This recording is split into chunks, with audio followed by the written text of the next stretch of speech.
Hello everyone, welcome back. In today's video, we're diving into the most important things you should focus on when starting Palmon Survival. If you're new to the game, it can feel overwhelming at first. There are tabs everywhere, event tabs, VIP, rewards, and tons of pop-ups. It's easy to get lost, but don't worry. After a few dozen clicks, you'll start getting the hang of it. We'll cover everything from navigating the interface, understanding Palmons and Armigos, forming your squad, and exploring key gameplay modes like PvP, PvE, and guild activities. We'll also talk about how to prioritize your base buildings and research to give you the best possible start. Let's get into it.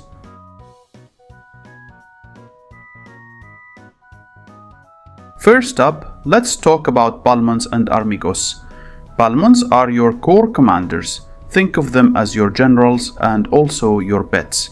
You can obtain them through hatching eggs in the hatchery, completing intel quests, participating in events, or through guild activities like shrine captures.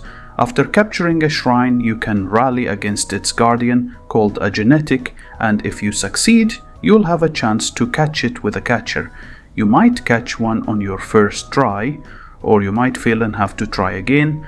Catchers are essential, so make sure you always go for them when they're available in events.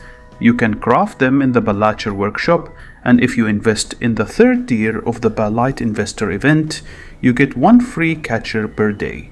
In fact, I recommend investing in all three tiers if you can, because after 7 days, you get all your ballots back with interest. Now, what do Palmons do? Pretty much everything.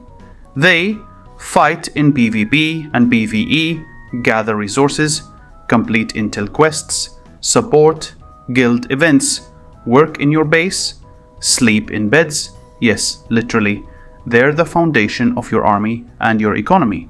But generals need soldiers, and that's where Armigos come in. These are your combat troops, essential for open world fights, rallies, defending your base, and more. Without Armigos, you can't engage in real-time battles on the world map. Like Palmons, Armigos also have tiers. There are 9 in total, and you unlock higher tiers by upgrading your camp and Armigo hut.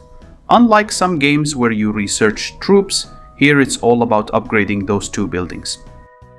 Like most strategy games, Palmon Survival features both PvP, player versus player, and PvE, player versus environment, content.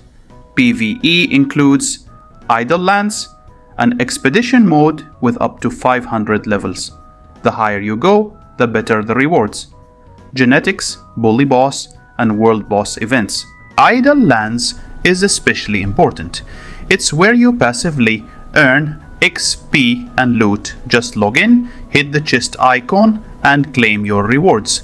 But progressing through the levels isn't easy. You'll need to upgrade your Palmons, gear, and base to get past stages like 200 plus.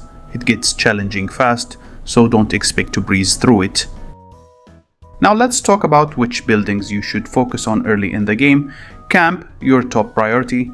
Upgrading your camp boosts your overall power, lets you level up your Palmons, expand your base, and unlock other buildings. Beds, your Palmons need to rest. If you don't have enough beds, their efficiency drops.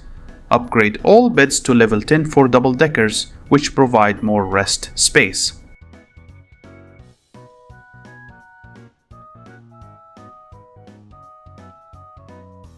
Armigo Hut upgrading. This unlocks higher tier Armigos, which are stronger and more effective in battle.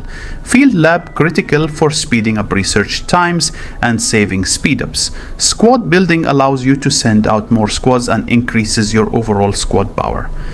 Note, in early game, you can ignore most resource production buildings. They don't generate much early on. Just upgrade one of each resource type as they're required to level up your camp.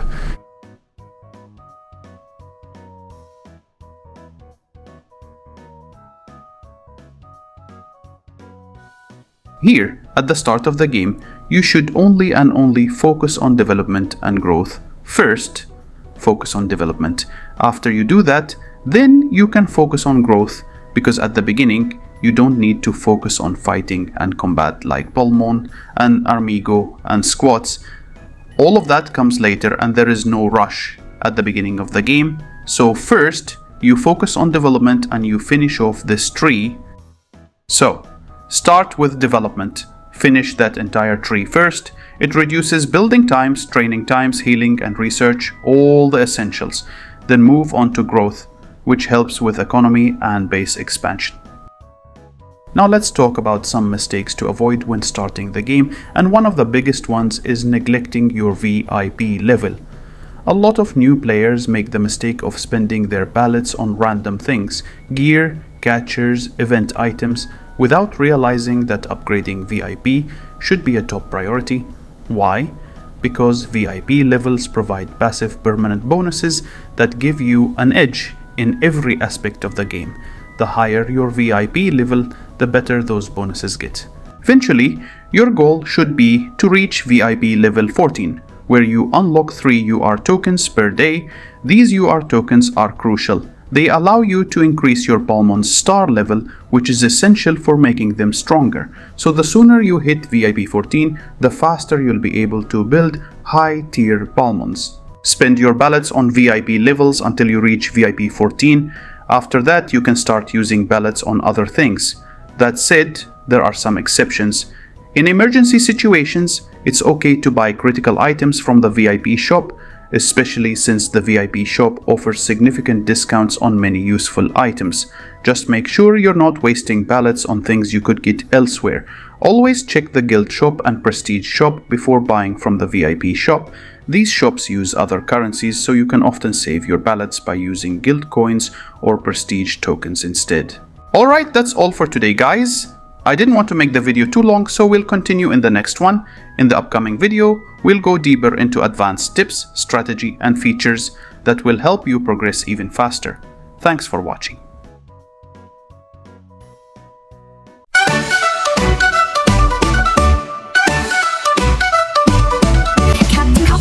Rules the sea, feathers fluffed and fancy free. He's got a peg leg made of wood and steals your lunch like a pirate should. Squall, squall, Captain Cockbird's bold, stealing crackers and maybe some gold. He's got no map, but he's got a plan to swipe your snacks and fly if he can. He's no parrot, but he's got flair. A way for pirate habits beyond repair. He might be small, but don't you scoff. He'll steal your ship, then fly off. Squawk, squawk, Captain Cockbird slick. He'll swipe your food and do it quick. With a beady eye and a pirate's grin, Captain Cockbird always wins.